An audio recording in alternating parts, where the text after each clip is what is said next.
as a direct appeal to people in this country that politics has become a cartel or a gentleman's agreement with key politicians who are agreeing on the key points and just quibbling over details.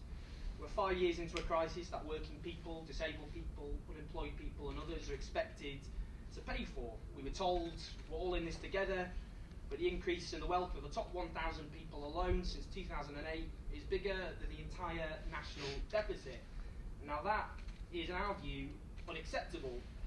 In less than a week's time, we'll have the biggest organised mugging of poor people for generations in this country. The bedroom tax, cuts to tax credits, housing benefit, council tax benefit, disability benefits, and so on. And even before that impending travesty, Save the Children revealed a world that many politicians and journalists have absolutely no interest in, and that is where parents are having to choose between heating their homes and feeding their children, often even, in some cases, skipping hot meals to make sure their sons and daughters are fed.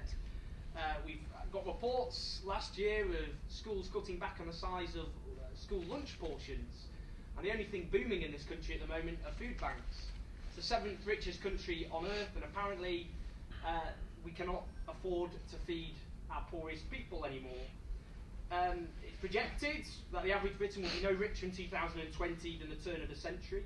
Low earners are projected to be 15% poorer than now, and for the first time since World War II, the next generation are set to be poorer than the last.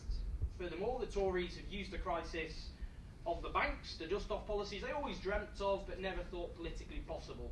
Privatising our NHS without even asking the British people first, trebling tuition fees, dismantling comprehensive education, removing what few remaining rights working people have in this country, and trashing our welfare state. None of this is acceptable, but none of this is inevitable too. The fact that even on its own terms, austerity has failed, with debt and the underlying deficit growing, growth sucked out of the economy, and even the credit rating agencies stripping us of our AAA rating. But the problem we face is this: lots of anger out there, lots of fear, but not a lot of hope. And what we're about today is providing that hope.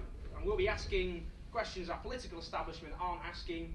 Why are we subsidising landlords with £23 billion of housing benefit instead of building council housing, stimulating the economy and creating jobs? Why are we spending billions subsidising bosses with low pay, with tax credits instead of having a living wage? Why are we spending billions on people being unemployed instead of creating hundreds of thousands of good, secure, skilled, renewable energy jobs?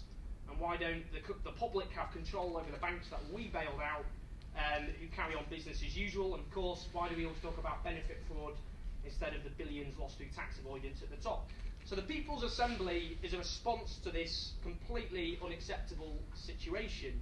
It's being driven by a formidable broad coalition, trade unions representing millions of people in the private and the public sector, ranging from lorry drivers to nurses, supermarket checkout workers and teachers, by the Green Party, Labour activists and MPs, people with no political home, and a range of anti-cuts groups fighting for disabled people, women, BME people and others who are being hit hardest.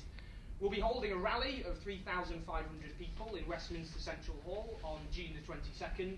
We'll also be holding rallies right across the country in an attempt to build a broad coalition, a grassroots movement right across towns and cities in Britain. And as I say, this will be the biggest, broadest anti-austerity movement since this crisis began.